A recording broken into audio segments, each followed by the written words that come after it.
బంగ్లాదేశ్లో హిందువుల హత్యలు ఆగడం లేదు.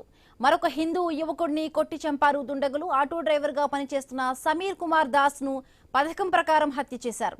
ఈ ఘటన చిట్టగాంగ్లోని గన్భుయాల్లో చోటు చేసుకుంది. మొదట దాస్ ను కొట్టి ఆపై కత్తితో పొడిచి చంపారు. ఆ తరువాత అతడి ఆటోను తీసుకుని పరారయ్యారు.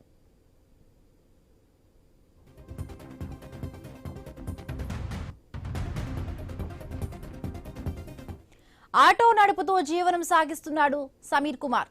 దాస్ ఆదివారం రాత్రి ఇంటికి తిరిగి రాకపోవడంతో అతని కోసం కుటుంబ సభ్యులు గాలించారు.